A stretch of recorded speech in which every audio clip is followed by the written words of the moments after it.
Water మహాశైలందరికీ నమస్కారం. రేపు 13వ తారీఖున మనకి ఎన్నికలు జరుగుతున్నాయి.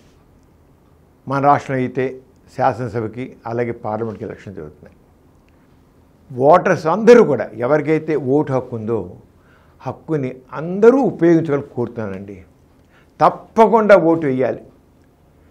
మీరు ఓటు వేశారంటే మరి మన భవిష్యత్తుని మీరు నిర్ధారించిన వాళ్ళు అవుతారు. మీ ఒక్క భవిష్యత్తే కాదు, దేశ భవిష్యత్తు కూడా కావాలి. ఎందుకంటే ఈ ఎలక్షన్స్ అనేవి మన దేశ భవిష్యత్తుని, మన అందరి భవిష్యత్తుని నిర్ధారిస్తాయి. మనం ఎన్నుకునే ప్రతినిధులు బట్టి ఉంటుంది. అంచేత మీ భవిష్యత్తు ఎలా ఉండాలి, మీరు ఏం కోరుకుంటున్నారు, అలాగే దేశ భవిష్యత్తు ఎలా ఉండాలనుకుంటున్నారు, అది ఆలోచించండి. ఊరికినే ఈ ఓటు దేశ కా పర్వ అనేది చునావ్ కా పర్వ దేశ కా పర్వ అంటే ఏదో ఎన్నికల పండగ, అంచేత దేశానికి గర్వకారణంగా మన ఎన్నికలు జరుగుతున్నాయని అలా కాదండి. ఎందుకంటే మీరు ఎప్పుడైతే ఓటు వేస్తున్నారో, ఓటు వేయడమే బాధ్యతగా ఫీల్ అవుతారో, భవిష్యత్తు గురించి కూడా ఆలోచిస్తారు మీరు. అంచేత ఓటు వేయడం అంటే మన బాధ్యతని అలాగే భవిష్యత్తుని మనం గుర్తించి వేస్తున్నాం అన్నమాట. మనం అంటే మన ఒక్క వ్యక్తిగతంగానే కాదు, దేశ భవిష్యత్తు మన గురించే కదా, దేశం గురించి కూడా ఆలోచించాలి. ఎందుకంటే దేశ అభివృద్ధి చెందితేనే మన అభివృద్ధి చెందుతాం. మన అభివృద్ధితో దేశ భవిష్యత్తు ఉంది, దేశంతో పాటు మన అభివృద్ధి కూడా ఉంది. అందుకని మీరు ఓటేసేటప్పుడు ఇప్పుడు ఇన్ని రకాల పార్టీలు ఉన్నాయి. మీరు ఎవరినేయాలో మీరు బాధ్యత ఆలోచించండి. ఒక పని చేయాలంటే, మీరు ఇంట్లో ఒక పని చేయాలంటే ఒక బాధ్యత ఆలోచించరా? ఓటు ఉన్న ప్రతి ఒక్కరు ఓటు వేసి తీరాలి అని అంటాను. ఎందుకంటే మన బాధ్యత. కానీ చూస్తున్నాం కదా, నిర్లిప్తత, నిర్లక్ష్యం. ఏం చేస్తుంది రే, మనకేం చేయట్లే కదా, ఓటు వేసినట్టే అయిపోయినట్టే. మన బతుకులు ఇలాగే ఉన్నాయి.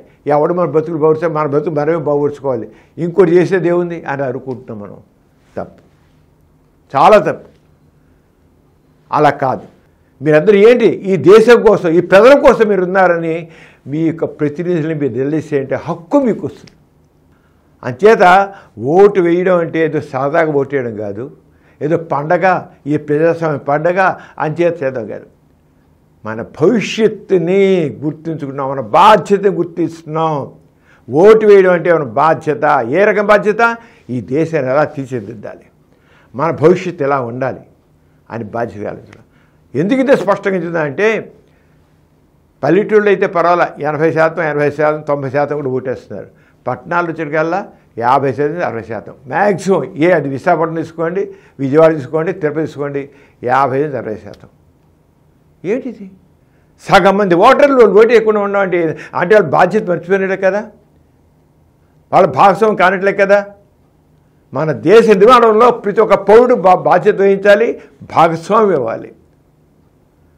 అందుకోసం చెప్పిన ప్రతి ఒక్కరు. మన దేశంలోనే నిర్లక్ష్యం. ఇదే మీరు ఇతర దేశాలు బాగా అడ్వాన్స్ కంట్రీ తీసుకున్నట్టయితే అది ఆస్ట్రేలియా, బెర్లిన్ తీసుకోండి, ఇంకోటి తీసుకోండి. ఏ దేశం తీసుకున్నా వాళ్ళకి 90-95% ఓటింగ్ జరుగుతుంది. ఎవరైతే ఎక్కడైతే ఏ దేశాలైతే పౌరుల బాధ్యతాయుతంగా ఓట్లేసి అందరూ ఓట్లేసి వాళ్ళ పార్లమెంట్లని వాటిని ఎలాగా తప్పించుకున్నారో ఆ దేశాలు పైకి వెళ్ళాయి, అడ్వాన్స్డ్ కంట్రీస్ అయ్యాయి. మనం ఇంకా డెవలపింగ్ కంట్రీస్లో ఉన్నాం. వాటి 70 సంవత్సరాలు వచ్చాయి. అంటే నిర్లిప్తత, నిర్లక్ష్యం.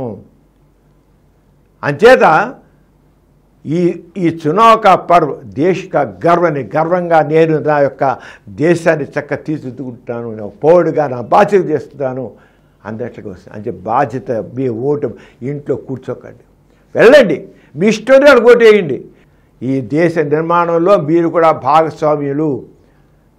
అందుకే చెప్పడం కోసమే నేను చెప్తున్నాను.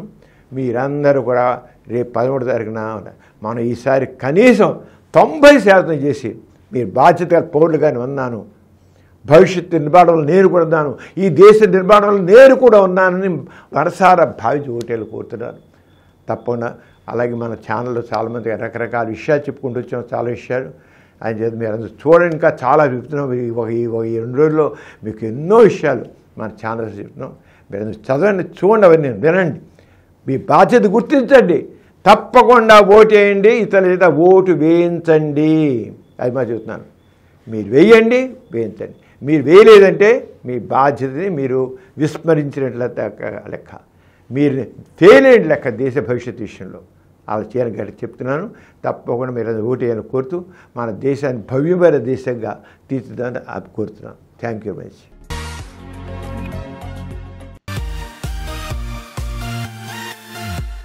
ఈ కార్యక్రమం మీకు ఎంతో నచ్చింది కదా.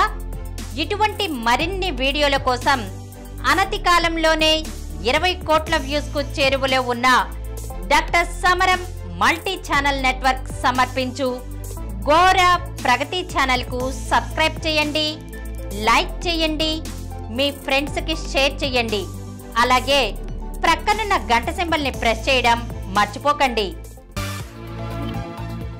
Please download Samaram multi-channel app and watch your favorite channels from your mobile. App available on Google Play Store and subscribe to the channels.